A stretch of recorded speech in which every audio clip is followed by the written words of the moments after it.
성령께서 진리의 말씀을 깨우쳐 주시고 주의 말씀이 우리의 마음의 뜻이 되게 하시고 우리의 모든 생각과 우리의 모든 생활의 원리가 하나님의 말씀 위에 바르게 세워지게 하시기를 원하오며 말씀을 붙들고 살아갈 수 있는 힘과 능력을 허락하여 주옵소서. 예수님의 이름으로 기도하옵나이다. 아멘. 8장부터 예수 그리스도께서 십자가에서 피 흘려 돌아가신 그 보혈의 은혜는 영단번에 드린 제사라고 하는 사실을 말씀하면서 구약시대에 매년 반복되던 대속죄일의 제사와는 비교할 수 없는 탁월하고 영광스러운 제사라고 하는 사실을 말씀했습니다.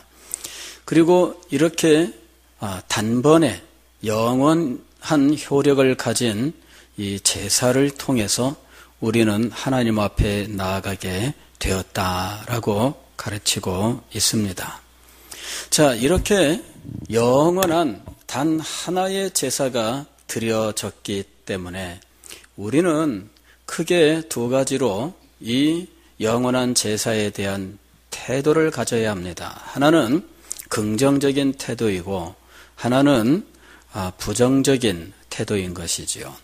긍정적인 태도는 뭐냐면은 참 마음과 온전한 믿음으로 하나님께 나아가자 하는 것입니다. 22절 말씀을 보면은 우리가 하나님 앞에 나아가자 이렇게 이야기를 합니다. 참 마음과 온전한 믿음. 참 마음이라고 하는 것은 믿음이 자리 잡고 있는 장소를 말하는 거예요. 온전한 믿음이라 그랬는데 이 온전한 믿음이란 어디에 자리 잡고 있는가? 우리의 마음속에 자리를 잡습니다. 여기 마음이라고 하는 것은 지식과 감정과 의지 이런 인격을 말하는 거죠. 그래서 믿음은 마음속에 자리한다는 말은 그 믿음의 근거가 되는 지식 그리고 그 지식에 대한 깨달음과 기쁨 그리고 그 깨달은 지식이 그의 마음속에 굳은 결심으로 나타나게 되어 있죠. 온전한 믿음이란 무엇이냐면은 이렇게 인격적인 겁니다. 참된 지식이 그에게 임했고 그 참된 지식에 대한 깨달음이 그의 마음의 뜻과 생각을 변화시키고 그리고 하나님과 영광스러운 것들에 대하여 열린 마음을 가지고 이것을 마음속에 늘 품고 사랑하면서 헌신의 삶을 살게 하는 거죠. 자, 이것이 참 마음과 온전한 믿음의 내용입니다. 이렇게 참 마음과 온전한 믿음, 이것이 그 사람의 마음속에, 즉 이 마음이라고 불리우는 것은 우리들은 흔히 여기에 있다고 생각하잖아요. 자, 마음에 손을 얹고 그러면 여러분은 어디에 손을 얹습니까? 여기에 손을 얹잖아요. 마음에 손을 얹고. 근데 사실은 마음은 여기에 존재하지 않아요. 옛날에 사람들은 마음이 여기에 있는 줄 알았어요. 그런데 해부학이 발달하면서 아무리 이 마음이 여기 있는 거하고 해부를 해봐도 여기에 마음은 없어요. 여기쯤이면은 심장인가요? 이쪽에 젖가슴이 있는데 심장은 거기가 아니에요. 사실은 여기가 가운데쯤에 있어요. 가운데쯤에. 여기가 이제 심장이에요. 그러니까는 여기에 마음이 있느냐 아무리 들여다봐도 거기는 마음이 없어요. 마음이라고 하는 것은 어디에 존재하느냐 하면은 여기에 존재하는 거예요. 여기에. 그러니까는 마음에 손을 얹고 그러면 여기다 손을 얹어야지 더 정확합니다. 예. 이게 마음이에요. 마음이라고 하는 거는 여기 존재해요. 그래서 마음을 바꾸기 위해서는 여기에 자극을 주는 것이 아니라 이 머리에 자극을 줘야 돼요. 즉 지식이 들어가야 되는 거죠. 무엇인가 지식이 들어가야 마음에 자극이 오게 되어 있어요. 무슨 말이냐 하면은 내가 어떤 사람이 나를 사랑한다. 그 지식이 여기에 들어가면 내 마음에 그에 대한 반응이 나오게 되어 있어요. 누군가 나를 싫어한다. 이 지식이 들어가면 그러면은 마음이 그에 대한 반응이 나오게 되어 있어요. 그런데 그런 반응들은 모두 어디서 나오는가? 다 머릿속에서 나오는 거예요. 어떤 사실이 우리 머릿속에 들어갑니다. 모든 정보는 다 머릿속으로 들어갑니다. 우리 손에서 뭔가를 느끼잖아요. 가령 뜨거운 것을 만졌을 때 아이 뜨거 하지 않습니까? 그럴 때 이 손이 뜨거움을 느껴서 얼른 이렇게 손을 치우는 것은 반사작용이지만 뇌까지 가지 않고 그냥 몸이 알아서 움직이는 겁니다. 그러나 그 후에 바로 여기서 일어난 일이 우리의 뇌로 전달돼요. 그리고 뇌에서 판단을 내리게 되어 있죠. 그러니까는 정보 혹은 지식 혹은 진리라고 하는 것들은 모두 어디로 들어가느냐 하면은 우리의 머리로 들어가는 거예요. 그리고 이 머릿속에서 이것을 정리하고 판단하고 그리고 이것에 대하여 어떻게 할지 결정을 하게 되어 있는 겁니다. 믿음이라고 하는 것이 바로 그렇게 되어 있는 거예요. 하나님께서 왜 우리에게 믿음을 주실 때에 하나님의 말씀을 선포하고 하나님의 말씀을 가르쳐서 우리에게 믿음을 주시는가? 그것은 믿음이 바로 여기에 자리 잡기 때문입니다.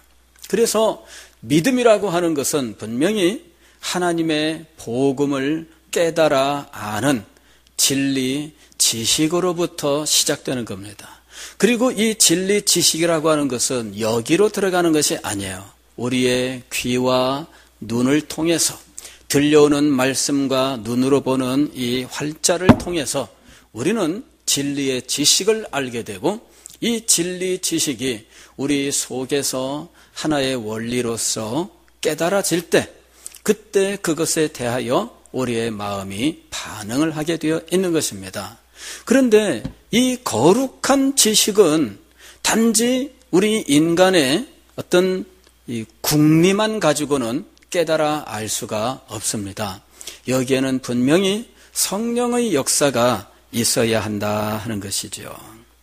성령께서 역사하시는 것을 성경에서는 빛 혹은 은혜 이런 말로 표현하고 있어요. 성령께서 우리에게 빛을 비추셔요. 빛이라고 하는 것은 어두운 것을 밝히는 역할을 합니다. 그러니까 캄캄한 밤에 빛을 비추면 그 캄캄해서 아무것도 안 보이던 곳에 빛을 받아서 물건들이 보이기 시작하는 거예요. 즉 거룩하고 영광스러운 진리 지식들은 이렇게 빛을 받아야 비로소 우리들이 발견할 수 있고 또 깨달아 알 수 있는 겁니다. 이렇게 우리는 거룩한 진리를 깨달아 아는데 이 깨달아 알게 하는 빛은 누구로부터 오느냐 하면 성령으로부터 오는 겁니다. 성령께서 이렇게 깨닫게 하시는 역사를 가리켜서 우리는 조명이라고 부릅니다. 조명은 뭐예요? 우리가 이런 거 불을 밝히는 걸 조명이라고 하지 않습니까? 이게 영적인 지식을 깨닫게 하는 성령의 역사를 가리켜서 조명이라고 말하는 겁니다. 그리고 이런 조명의 역사를 때로는 은혜라고 말하는 것이죠. 그러니까 이렇게 예수 그리스도의 십자가, 그것이 하나님 앞에 드린 영원 단번에 드린 제사요, 그리고 하나님과 인간 사이를 가로막고 있었던 휘장을 열어 하나님 앞에 나아갈 수 있는 길을 연 놀라운 역사라고 하는 사실, 이런 것들을 깨닫고 이런 것들에 대하여 마음이 열려서 정말 하나님께서 독생자를 보내어 그 놀라운 일을 행하셨구나. 독생자의 십자가의 죽음을 통해서 십자가 위에서 피 흘리시는 일을 통해서 우리가 죄사함을 얻고 하나님 앞에 나아갈 수 있는 길을 갖게 되었구나. 이런 것들을 깨닫게 되는 거죠. 그럴 때 마음속에서 예수 그리스도에 대하여, 하나님에 대하여, 그리고 그분들이 우리를 위하여 행하신 이 놀라운 구원의 역사에 대하여 반응을 보이게 되어 있어요. 어떤 사람은 자기의 죄가 마음속에 막 찔림이 되면서 내가 지은 이 죄로 인하여 하나님께서 이 큰 희생을 해야 했다. 예수 그리스도께서 십자가 위에서 죽으셔야 됐다 하는 사실이 절절히 아픔이 되고, 그리고 그 죄에 대하여 자기가 얼마나 아픔과 고통을 느끼는지 하나님 앞에 회개의 기도를 드리고, 기도를 드리다 못해서 자기 자신에 대하여 욕을 하고 이러는 자리에까지 나가게 되는 거예요. 그러나 이내 복음의 지식은 그런 회개에만 머물게 하지 않습니다.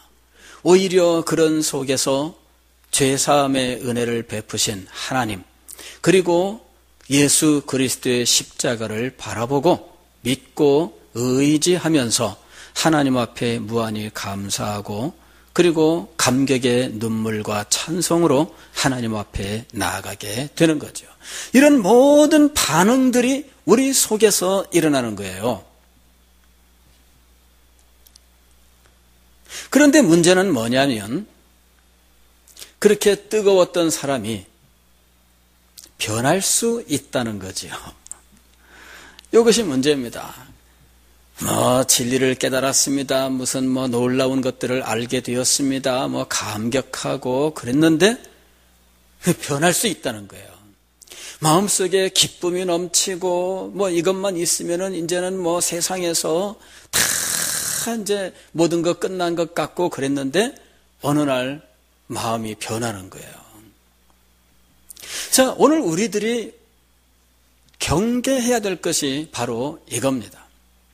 히브리서 기자가 이 히브리서를 쓰면서 이 편지를 받는 사람들에게 주는 교훈이 바로 그겁니다. 변하지 말라. 변하지 말라.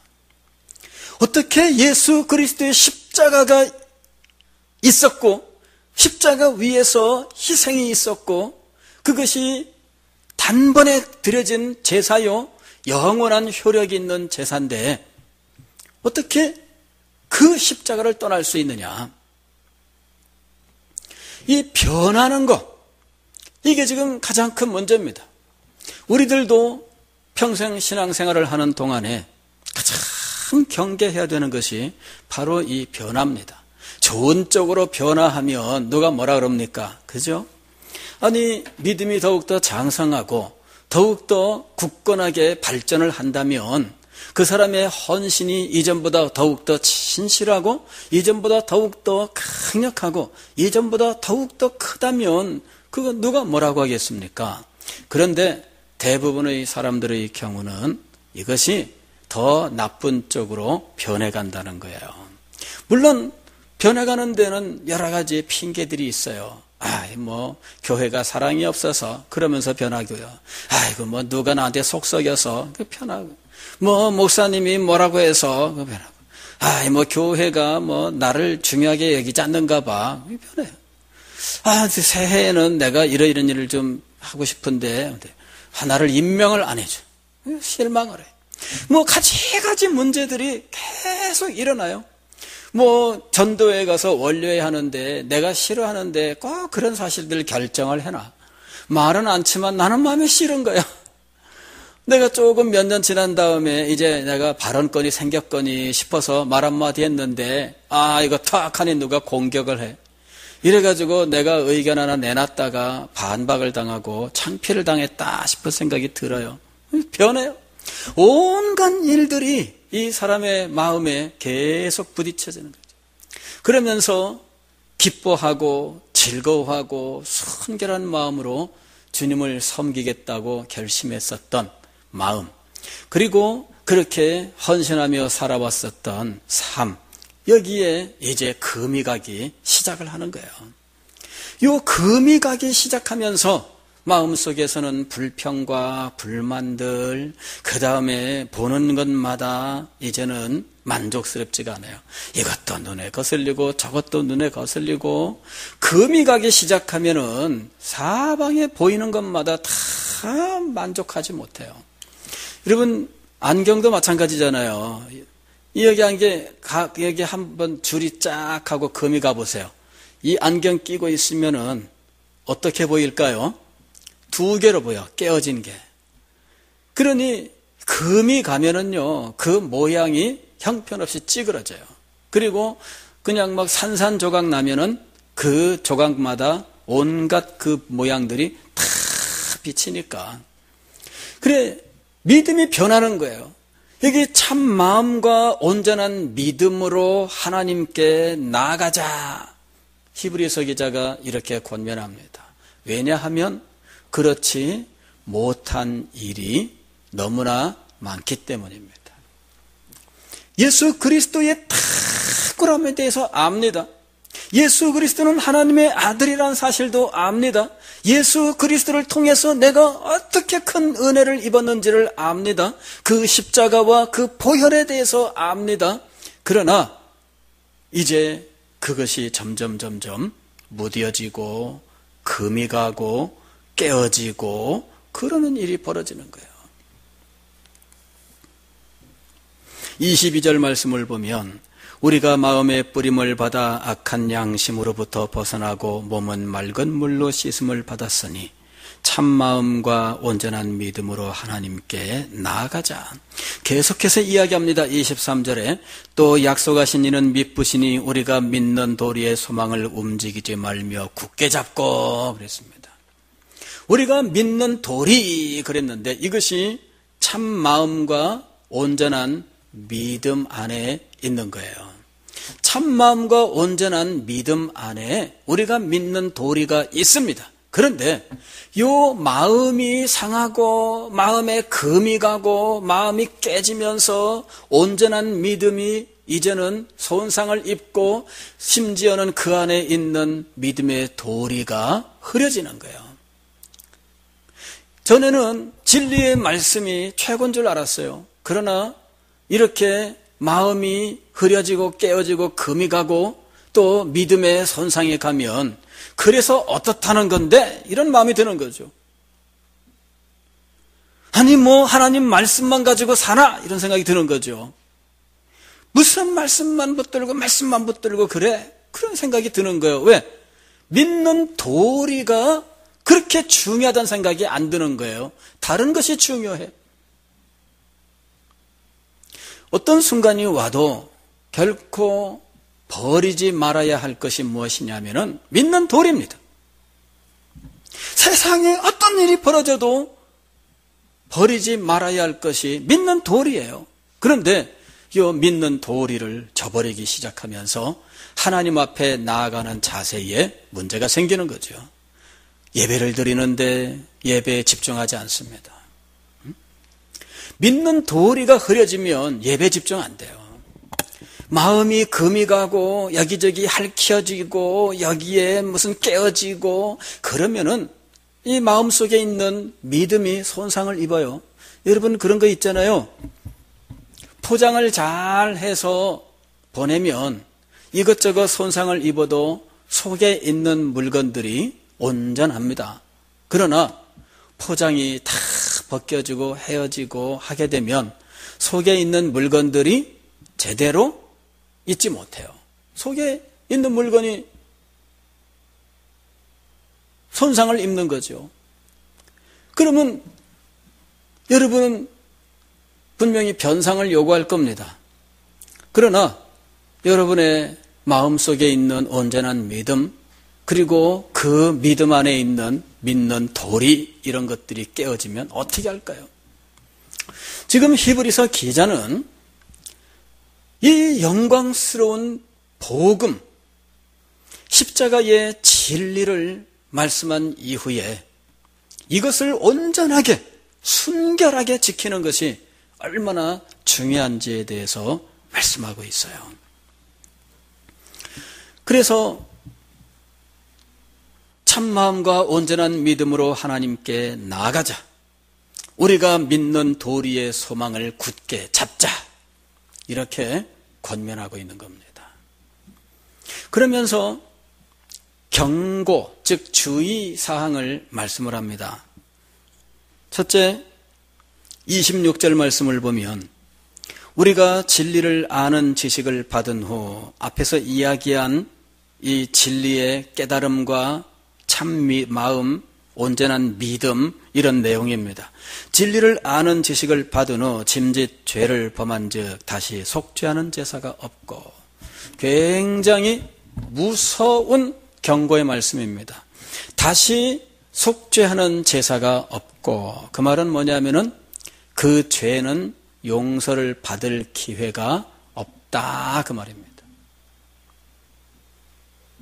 이 깨어진 마음, 그 속에서 손상된 믿음, 그리고 이미 노출되어서 여기저기 흠집이 가고 엉망이 되어버린 이 믿는 돌이, 이렇게 되어버리면은, 그리고 이 상태를 그냥 방치하면 얼마나 무섭냐, 얼마나 무섭냐, 그걸 이야기하고 있는 거예요. 우리가 진리를 아는 지식을 받은 후 짐짓 죄를 범한 즉 다시 속죄하는 제사가 없고, 무슨 말씀이냐면은 예수님의 십자가의 속죄 제사가 이미 2000년 전에 단 한 번 있었습니다. 그리고 이거는 영원한 제사이기 때문에 다시 반복되지 않는다, 계속해서 강조했잖아요. 근데 그 사실을 믿다가 그 사실이 우리 마음속에서 흐려지면 이제 그걸로 인해는 구원을 못 받으니 다른 십자가가 와야 된다는 얘기죠. 다른 십자가가 있습니까? 다른 십자가는 없습니다. 왜? 이거는 영단번의 십자가였기 때문이에요. 그러니 이 영단번의 십자가로 말미암아 우리에게 임했던 이 온전한 믿음이 깨어지고 나면 또 다른 십자가가 우리에게 올 수 있느냐 이겁니다. 또 다른 십자가 안 옵니다. 그러니 지금 우리가 받은 이 믿음을 온전하게 지키는 것이 얼마나 중요한지 지금 히브리서 기자가 이걸 말씀하고 있는 겁니다. 우리가 지금 받은 이 믿음, 우리에게 임했던 이거 진리의 깨달음, 그로 말미암아 우리 속에서 일어난 이 믿음의 이 온전한 믿음, 그리고 그 믿음으로 살아왔었던 우리의 헌신의 삶, 이런 것들이 무너지면 다시 속죄하는 제사는 없다 이겁니다. 왜? 한 번 이미 끝났고 이건 영원한 제사인데 무슨 또 속죄가 있을 수 있냐 이겁니다. 처음 있었던 이 십자가의 놀라운 사실들이 우리에게 역사했는데 이것을 저버리고 나면 그 이외에 무슨 또 다른 일이 일어날 수 있느냐? 없다 그 얘기입니다. 그 얘기는 27절만 남아 있습니다. 오직 무서운 마음으로 심판을 기다리는 것과 대적하는 자를 태울 맹렬한 불만 있으리라. 즉 심판밖에는 없다 그 얘기입니다. 지금 우리가 받은 이 믿음, 우리가 깨달은 진리, 우리 속에 세워진 믿는 도리, 이게 얼마나 중요하냐 하면 이것이 손상되고 나면 심판 이외에는 없다 그 얘기입니다. 28절 이하에 보면은 모세의 법을 폐한 자도 두세 증인으로 말미암아 불쌍히 여김을 받지 못하고 죽었거든 하물며 하나님의 아들을 짓밟고 자기를 거룩하게 한 언약의 피를 부정하는 것으로 여기고 은혜의 성령을 욕되게 하는 자가 당연히 받을 형벌은 얼마나 더 무섭겠느냐 너희는 생각하라. 은혜의 성령을 욕되게 하는 자가 당연히 받을 형벌 그랬습니다. 은혜의 성령을 욕되게 하는 것이 뭡니까? 참마음과 온전한 믿음을 만들 때 성령께서 역사하셔서 그렇게 된 거였습니다. 진리를 아는 지식을 우리가 받았다 그럴 때 그게 누구의 역사냐 하면은 성령의 역사였습니다. 이 성령께서 그에게 그렇게 놀라운 것을 허락해 주셨던 거예요. 성령의 역사가 아니면은 그 일이 일어나지 않습니다. 그런데도 불구하고 마음 상했습니다. 문제 생겼습니다. 누가 어떻게 합니다. 이러면서 그 화풀이를 누구한테 하느냐 그러면은 복음의 화풀이를 한다는 이야기입니다. 까짓거 교회 안 나오면 되지. 이렇게 화풀이를 교회도 하는 거예요. 까짓거 하나님 말씀 이러면서 설교 귀담아 듣지 않는 거죠. 왜 우리는 마음 상하면 하나님에게 화풀이하고 복음에 화풀이를 하고 예배에다가 화풀이를 하고 왜 그런 식으로 화풀이를 합니까? 그게 뭐냐 그러면은 은혜의 성령을 욕되게 하는 일들입니다. 성령께서 당신에게 복음을 주셨지 않습니까? 성령께서 우리에게 빛을 비춰주셨지 않습니까? 성령께서 우리의 마음속에 믿음을 주셨지 않습니까? 성령께서 우리에게 하나님의 영광을 아는 지식을 주셨지 않습니까? 그런데 왜 우리는 마음 상하면은 복음에다가 화풀이를 하고 예배에다가 화풀이를 하고 설교에다가 화풀이를 하고 교회에다가 화풀이를 합니까?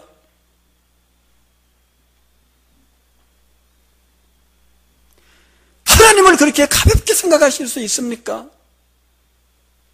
왜 화풀이를 거기다 합니까?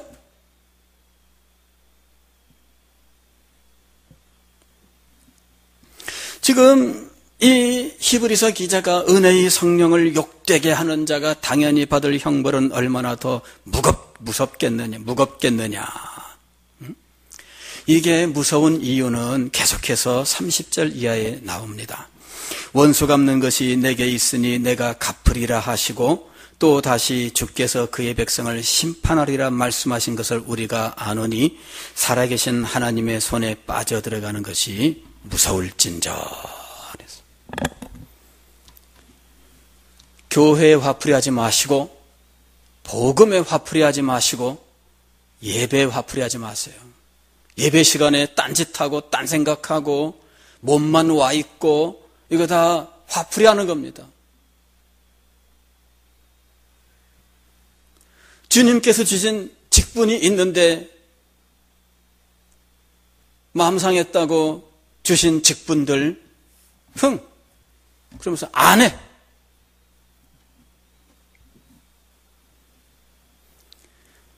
겸손한 마음으로 주님 앞에 주님 주셨으니 제가 충성하겠습니다. 이렇게 겸손하게 받으면 주님께서 그 겸손하게 받은 그 사람을 반드시 높이십니다. 이게 사도 베드로의 교훈이에요. 마음을 높은 데 두지 말고 하나님의 능하신 손 아래 자기를 맡겨야 된다는 거예요. 근데 우리는 그렇게 안 해요. 화풀이하죠. 왜냐하면은 하나님이 살아계신 분이라고 하는 인식이 우리에게 너무 부족하기 때문이에요. 우리들도 그런 거 하잖아요. 부모님이 애를 혼냈는데 애가 그 자리에서는 가만히 있다가 돌아서 가면서 뭐라 그래요?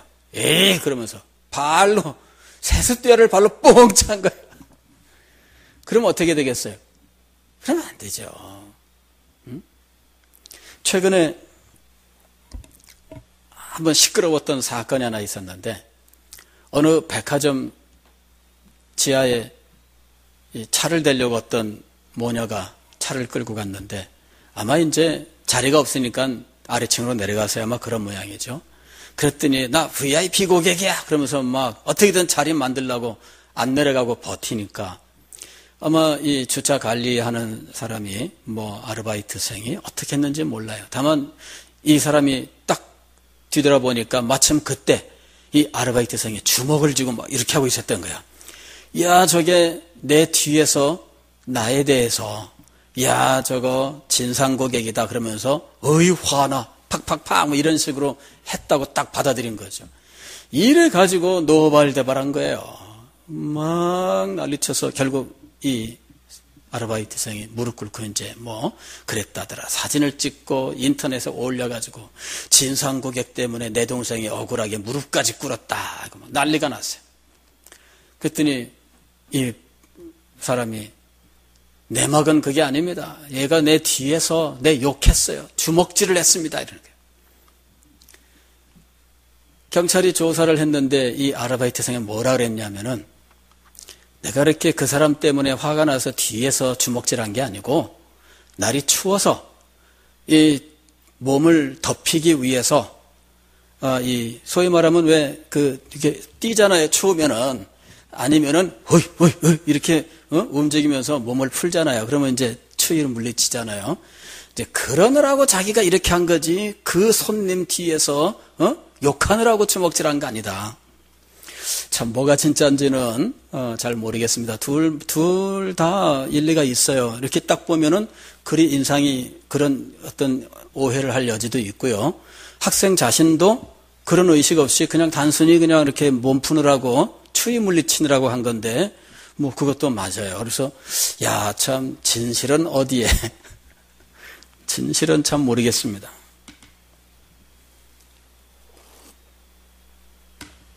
근데 이거는 뭐냐면요. 우리가 쉽게 화풀이하지 말자. 더구나 거룩하고 영광스러운 것들에 대하여 화풀이하지 말자. 참마음과 온전한 믿음, 그 안에 있는 믿는 도리를 소중하게 여겨야 됩니다. 그래서 32절 이하에서 이제 인내하라, 그것을 교훈하고 있어요. 인내하라. 전날에 너희가 빛을 받은 후에, 즉 성령의 은혜의 역사를 체험한 후에 십자가의 복음을 깨닫고 그 속에 온전한 믿음, 믿는 도리가 세워지고 온전한 믿음, 참마음이 생기던 바로 그 후에 고난의 큰 싸움을 견뎌낸 것을 생각하라. 혹은 비방과 환난으로서 사람에게 구경거리가 되고 혹은 이런 형편에 있는 자들과 사귀는 자가 되었으니, 전에는 정말 우리 속에서 이 은혜가 강하게 역사하고 있을 때는 이런 일들도 다 이겨냈잖아요. 근데 지금은 조그만 것도 이겨내지 못하는 거야. 이거 왜 그러냐 이거예요. 전에는 주님 이러면서 이겼잖아요. 주님 십자가 바라보고 그 보혈을 의지하고 그러면서 주님 앞에 나아가서 기도하고 찬송하고 그러면서 이겼지 않습니까? 지금은 왜 그렇게 못할까요? 35절에 권면합니다. 그러므로 너희 담대함을 버리지 말라. 이것이 큰 상을 얻게 하느니라. 너희에게 인내가 필요하다. 너희에게 인내가 필요하다. 우리는 인내를 해야 됩니다. 이런저런 일들로 마음이 상했습니다. 상처 입었습니다. 이러면서 저버리는 사람이 되면 안 돼. 믿음도 저버리고 예배도 저버리고 말씀도 저버리고 봉사도 저버리고 사명도 저버리고 직분도 저버리고 이까짓 거 막 다 집어던지는 식으로 안 한다. 뼈 때려치워라. 이런 자세에 가지면 안 돼요. 왜? 무서운 줄 알아요. 무서운 줄 알아. 오히려 은혜를 받고 금오진 환난 가운데에서도 주님 앞에 순결함으로 나아갔었던 것을 기억하고 인내하라. 39절에 보면은 우리는 뒤로 물러가 멸망할 자가 아니요 오직 영혼을 구원함에 이르는 믿음을 가진 자니라. 그래서 뒤로 물러가, 이것이 바로 믿음을 저버리는 거예요. 뒤로 물러가 멸망할 자가 아니라 영혼을 구원함에 이르는 믿음을 가진 자입니다. 자, 이런 우리들이 인내하며 이 믿음을 더욱 굳게 지키고 은혜 가운데 나아가기 위하여 아주 중요한 요소 하나가 있는데 그것은 성도의 교통입니다. 여기 25절 말씀 보면 이렇게 되어 있죠. 서로 돌아보아 사랑과 선행을 격려하며 모이기를 피하는 어떤 사람들의 습관과 같이 하지 말고 오직 권하여 그날이 가까움을 볼수록 더욱 그리하자. 성도의 교통이 중요해요. 서로 어떻게 하라고요? 돌아보아. 그랬어요. 우리는 이 마음에 뭔가 이렇게 상처를 입었습니다. 뭐 금이 가고 막 이러면은 다른 사람을 안 봐. 그때부터는 자기만 봐. 그죠? 자기가 당한 거, 자기가 뭐 어디 뭐 입은 거, 자기의 아픔, 맨 이것만 봐. 다른 형제 자매들을 돌아보질 않아요. 근데 그럴 때 우리들은 서로 돌아봐야 된다. 저 사람이 지금 그렇습니까? 그러면 가서 돌봐줘야 돼.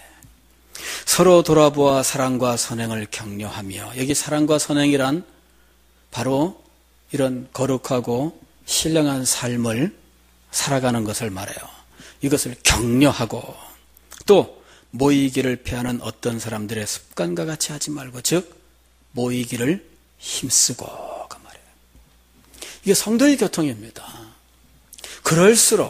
그럴수록 더 서로 돌아보고, 그럴수록 더 격려하고, 그럴수록 더 모이자, 그 말입니다. 오직 권하여 그날이 가까움을 볼수록 더욱 그리하자. 보통 사람들은 어떻게 하느냐면요, 여기 보면 이렇게 돼 있죠. 모이기를 패하는 어떤 사람들의 습관, 그랬어요. 이 말은 뭐냐면은 그냥 보통 사람들은 수틀리면 그만두는 것이 습관적이다, 그 말입니다. 이 말은 아직 그 교회가 여기밖에 없나, 이것도 이제 이 습관같이 이게 일반적으로 사람들이 보이는 반응이에요. 아이 까짓 거 뭐 다 뭐 필요 없다, 뭐 이것도 이 습관적으로 사람들이 보이는 거예요. 사람들이 일반적으로 그런 반응을 보이고 있는 거죠. 그런데 그렇게 하지 말고 서로 돌아보아, 서로 격려하고, 그럴수록 더욱더 모이고, 그렇게 해서 회복이 돼야 돼요. 왜냐하면 우리는 영혼을 구원함에 이르는 믿음을 가진 사람들이기 때문이에요. 이 믿음을 온전하게 지키고, 그 믿음 안에 있는 믿음의 도리를 굳게 세우고 참된 마음으로 하나님 앞에 나가야 하는 것이죠. 그것이 은혜 받는 길이요, 그것이 진정으로 복을 받는 길입니다. 그냥 일반적인 사람들의 반응처럼 뭐 속상하면 똑같이 욕해주고, 기분 나쁘면 똑같이 한 대 치고, 그러는 모습은 우리의 자세가 아닙니다. 오히려 예수님은 왼뺨을 맞으면 오른뺨 돌려대고, 오리를 가자 하면 십리를 가고, 우리에게 이미 가르치셨잖아요. 그러나 오늘 그 예수님의 가르침을 실천하는 사람이 얼마나 있습니까? 너무 지금 험악한 세상입니다. 너무 험악해. 그리스도인들도 굉장히 험악해. 지금 우리는 참마음과 온전한 믿음으로 하나님 앞에 나아가되, 곁에 있는 형제와 자매들을 돌아보고 격려하고 모이기를 힘쓰면서 담대하게 인내하면서 하나님 앞에 나아가야 합니다. 그것이 주님께로부터 은혜를 받고 복을 받는 길인 것입니다. 기도하겠습니다. 이 시간 말씀을 기억하면서 다 같이 함께 기도하겠습니다. 오 하나님,